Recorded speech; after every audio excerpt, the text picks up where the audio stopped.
Hello dear student, आज हम लोग देखेंगे क्लास 9 का साइंस पार्ट 3 जो कि चैप्टर फर्स्ट है वर्गीकरण जैव विविधता, जिसमें हम लोग देख रहे थे 5 जगत वर्गीकरण जो कि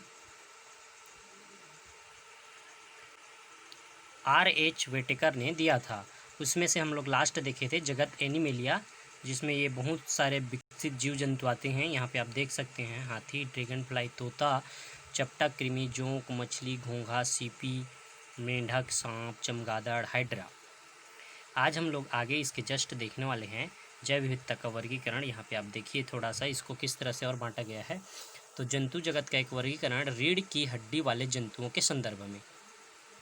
यहाँ पे देखिए जंतु को दो प्रकार से बांटा है, रीढ़ की हड्डी उपस्थित है और रीढ़ की हड्डी उपस्थित नहीं है ना। इस तरह से यहाँ पे दिया हुआ है, ये आप देख सकते हैं रीढ़ की हड्डी उपस्थित है और जिनमें रीढ़ की हड्डी नहीं होती उनको यहाँ पे रखा गया है ना।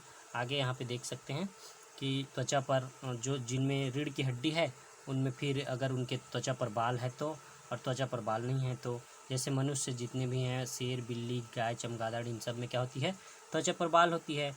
और त्वचा पर बाल नहीं होते ऐसे कौन कौन से हैं, मछली, मत्स्य, उभयचर, सरीसृप, पक्षी। फिर उनमें हम लोग देखेंगे कि अगर जिनके शरीर पे पंख हैं, जिनके शरीर पर पंख नहीं हैं, तो जिनमें देखो मैना, तोता, कौवा, मुर्गा, है ना। और यहाँ पे आगे दिया है पंख नहीं है उनमें आता है बहुत सारे। तो फिर इसमें आगे दिया है कि मत्स्य, उभयचर, सरीसृप, तो उनकी फिर त्वचा का नमी होता है कि नहीं, यानी त्वचा गीला होता है कि नहीं, नमी वक्त त्वचा का अभाव यानी नहीं होता है। तो इनमें देखो छिपकली, सांप, कछुआ। आप लोग ये कछुआ को ये मत समझ लेना कि उसका त्वचा जो है गीला या नमी होता है, वो तो पानी में रहने से उसका पानी के कारण, लेकिन जैसे ही वो बाहर आता है उसका त्वचा सूखा होता है, नमी युक्त नहीं होता है, इसलिए इसमें अभाव होता है नमी का।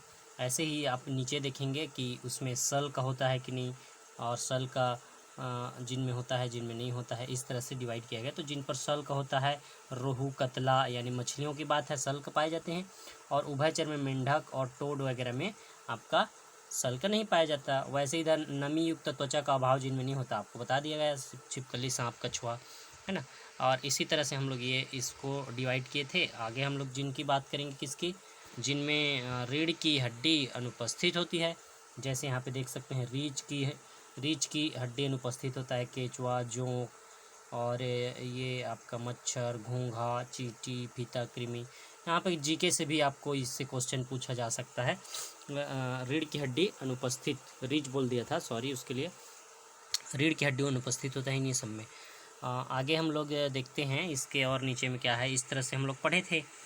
और आगे यहाँ पे आप देख सकते हैं नामकरण की आवश्यकता एवं प्रक्रिया, कि हम लोग कैसे जानेंगे कि विश्व के, मान लो हमारे देश में भालू को भालू बोला जाता है, पर किसी और देश में अलग बोला जाता होगा, और किसी देश में और अलग बोला जाता है। तो सारे विश्व में उनके लिए एक नाम की आवश्यकता पड़ी जो सारे विश्व के लोग उसको जाने, जिसको हम लोग वैज्ञानिक नाम बोलते हैं, है ना।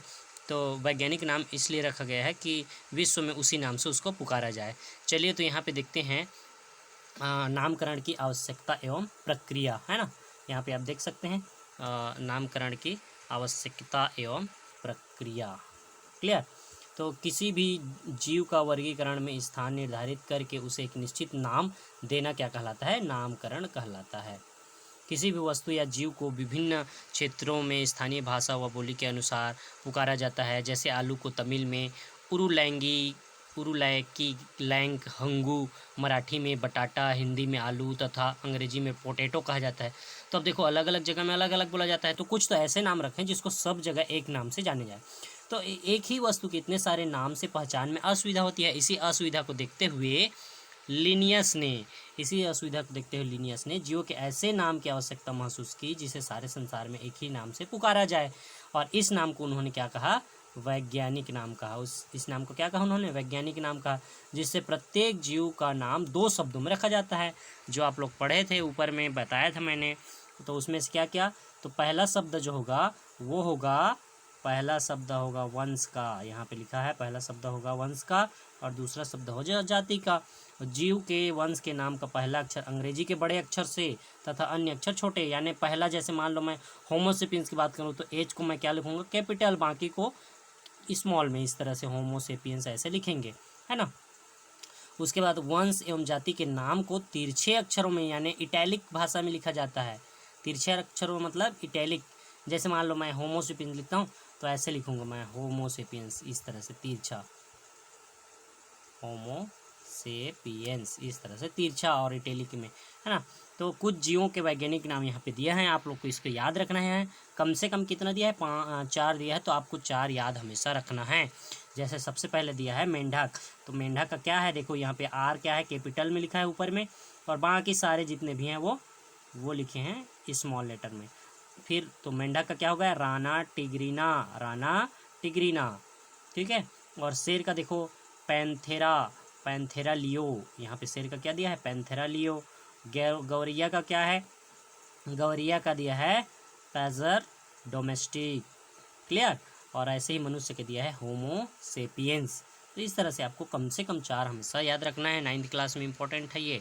फिर आगे देखते हैं, समय समय पर प्रकृति में प्रजातियों की विलुप्ति एवं नई नई प्रजातियों का विकास एक सतत चलने वाली प्रक्रिया है। इसी कारण वर्गीकरण की कोई भी एक प्रणाली सभी जीवों को सीमाबद्ध नहीं कर सकते। विटेकर की 5 जगत पद्धति के विकसित होने के बाद भी कई प्रणालियाँ भी आती रहीं। ऐसा प्रतीत होता है कि 5 जगत प्रणाली भी ज्ञात जैव विविधता को समेटने के लिए अपर्याप्त है, क्योंकि जैसे जैसे नए जीवों की खोज होती रहेगी और जैव विविधता के आयाम बदलते जाएंगे, वैसे वैसे ही वर्गीकरण के आधार भी बदल जाएंगे एवं वर्गीकरण का स्वरूप भी बदल जाएगा। तो आप डियर स्टूडेंट, मैं आपको बता दूं यहाँ से लेकर यहाँ तक एक प्रश्न का आंसर बनेगा जो आके प्रश्नोत्तर में हम लोग देखेंगे। तो इसको याद रखना, ये जो लास्ट पैराग्राफ है ये यहाँ से पूरा ये क्या बनता है एक आंसर बनता है, क्लियर। तो ये जो पैराग्राफ है आंसर बनेगा। चलिए आगे देखते हैं। इस तरह से मेरे ख्याल से ये पार्ट आपका कंप्लीट हो जाता है। यहाँ पे कुछ शब्द दिए हैं, आप अब इस पार्ट में हमने क्या क्या सीखा यहाँ पे देख सकते हैं बहुत सारा। जैसे इस पॉइंट को भी आपको याद रखना है, इस पॉइंट को आपको याद रखना है ना। चलिए, तो इस तरह से हम लोग मोनेरा प्रोटिस्टा ये पार्ट कंप्लीट किया। और यहाँ पे मैं आपको बता दूँ कि इसमें से आपका क्या थोड़ा सा सही विकल्प और खाली स्थान को मैं बता देता हूँ, क्लियर। यहाँ पे आप देख लीजिए कि वर्गीकरण में क्या चाहिए, वर्ग के सदस्यों में अधिक से अधिक समानता चाहिए, इसका सही आंसर है। फिर दूसरा दिया है निम्न में से द्विबीजपत्री पौधा कौन सा होगा, सरसों होगा। और तीसरा क्या दिया है, मछली एवं कबूतर के बीच एक जैसा मिलने वाला लक्षण नहीं है, तो क्या होगा, पंखों की उपस्थिति। और ऐसे ही रिक्त स्थान की पूर्ति करें तो समूहीकरण, उसके बाद खाली स्थान में क्या रहेगा, वर्गीकरण की प्रक्रिया में आधार चुनना। और कौन से जगत में प्रोकैरियोटिक जो शामिल किया गया है, तो फर्स्ट है मोनेरा।